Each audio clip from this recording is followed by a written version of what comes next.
এখানে নবম শ্রেণীর রৈখিক সমীকরণের আরেকটা অঙ্ক দেওয়া আছে। অঙ্কটা কি দেওয়া আছে?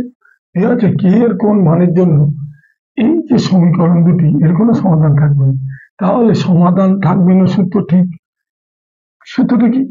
a1/a2 সমান b1/b2।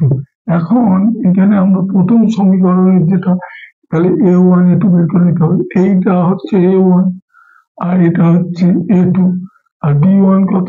এইটা হচ্ছে b1 আর এই অংশটা যেটা সেটা b2। তাহলে এবার মানটা বসিয়ে দিলে মানে প্রথম সমীকরণের যেটা সেটা x সহগ y সহগ আর যেটা x0 সহগ সেটা হচ্ছে, তাহলে x1 হচ্ছে x এর সহগ, ওই a1 হচ্ছে x এর সহগ, b1 হচ্ছে y সহগ আর c-টা হচ্ছে c1 হচ্ছে x0 সহগ। ঠিক এখানে তাহলে এখানে a1 কত? 2, a2 কত? 2, এখানে b1 কত? b1টা লেখা যাচ্ছে 5 আর b2 কত? এখানে যেহেতু মাইনাস মাইনাস কে, তাহলে এই দুই কেটে দিলে এখানে তাহলে মাইনাস কে সমান 5, তাহলে কে সমান -5।